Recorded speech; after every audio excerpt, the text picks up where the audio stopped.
నిర్మించుకోవడానికి నువ్వు నిధులు విడుదల చేయాలి. మూసి రివర్ డెవలప్మెంట్కు నువ్వు సహకరించాలి. స్కైవేలు ఫ్లైఓవర్లు కట్టుకోవడానికి నిధులు ఇవ్వాలి. మెట్రో రైలుకు నిధులు ఇవ్వాలి. మా పాలమూరు రంగారెడ్డి ఎత్తిపోతల పథకానికి జాతీయ పథకం ఇవ్వాలని నరేంద్ర మోడీ గారు ఎదురుగానే చెప్పిన. ఇవాళ కొంతమంది సన్నాసులు మాట్లాడుతున్నారు, రేవంత్ రెడ్డి నరేంద్ర మోడీ గారికి ఎందుకు వినతి పత్రాలు ఇచ్చిండు అని. నేను అడుగుతున్న సన్నాసులారా, నేను ఎక్కడ పోయి ఇంట్లో తలుపులు మూసి కడుపులో తలకాయ పెట్టి కాళ్ళు పట్టుకోలే, చెవులో గుసగుసలు చెప్పలే. బాజాబ్తా ప్రధానమంత్రిగా ఈ రాష్ట్రానికి వస్తే ముఖ్యమంత్రిగా నా బాధ్యతను నెరవేర్చిన. అతిథి మన ఇంటికి వచ్చినప్పుడు మర్యాద ఇవ్వడం మన సంస్కారం అని నేను విశ్వసించిన, నమ్మిన. మర్యాద ఇవ్వడం మన బలహీనత కాదు. మర్యాద ఇవ్వడం వల్ల మన గౌరవం పెరుగుతుంది.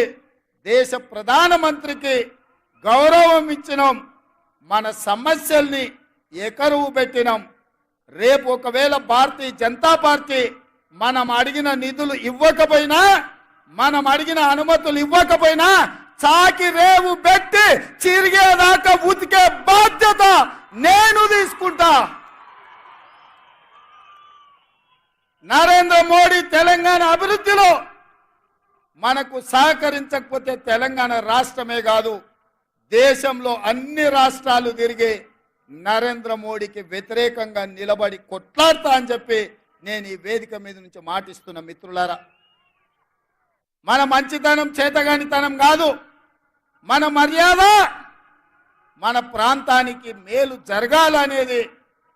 రాష్ట్ర కేంద్ర ప్రభుత్వాల మధ్యలో సంఘర్షణ వైఖరి ఉంటే అది చివరికి రాష్ట్రానికి తెలంగాణ ప్రజలకు నష్టం జరుగుతుంది. సంఘర్షణ వైఖరి ప్రభుత్వాల మధ్యలో ఉండొద్దు అన్న ఆలోచనతోని తెలంగాణ రాష్ట్ర ప్రభుత్వం తరఫున భారత ప్రభుత్వానికి వినతి పత్రాలు ఇచ్చినాం. మన రాష్ట్రానికి రావాల్సిన హక్కుల గురించి మాట్లాడినాం. విఘ్నత ఉండాలి, మన మీద మనకు విశ్వాసం ఉండాలి. రాష్ట్రానికి ఏం దేవాలనో ఏం రావాలనో నాయకుడికి అవగాహన ఉండాలి. అందుకే విఘ్నతతో కూడుకున్న వినతి పత్రాలు ఈ దేశ ప్రధానమంత్రికి ఇచ్చినాం. ఇంకొక ఆయన అంటాడు 6 అడుగులు పెరిగిండు కానీ ఆయనకు మెదడు ఎక్కడుందో నాకు తెలియదు. గాయలు ఎన్నడో చెప్పిన దూలం లెక్క పెరిగిండు కానీ దూడకున్న బుద్ధి లేదని. ఇవాళ హరీష్ రావు మాట్లాడుతున్నాడు, మీరు అందరు చూసారు. వచ్చేటప్పుడు జర ఆలస్యమైంది, ట్రాఫిక్ జామ్ అయింది. ఒక ఆయన సైకిల్ మోటార్ మీద వచ్చేట ఆయన తలుపు కొట్టి నీకో మాట చెప్పాలన్నాడు. ఏందయ్యా అన్న, బీఆర్ఎస్ అంటే నీకు తెలుసా సార్ అన్నాడు. ఏందోనే వాళ్ళు ఏదో భారత రాష్ట్ర సమితి అన్నారు కదా అంటే, అది కాదు సార్, అది బిల్లారంగ సమితి. నువ్వు ఎప్పుడు బిల్లారంగ అంటావు కదా, ఒకడు బిల్లా ఇంకోటి రంగా, 2 కలిపితే సమితి. బీఆర్ఎస్ అంటే బిల్లారంగ సమితి అని చెప్పిండు. నాకు నిజంగానే హరీష్ను కేటీఆర్ను చూస్తుంటే అది బిల్లారంగల సమితి లాగానే ఉంది. ఇంత ముందే మా ఇంకన్నా చెప్తున్నాడు,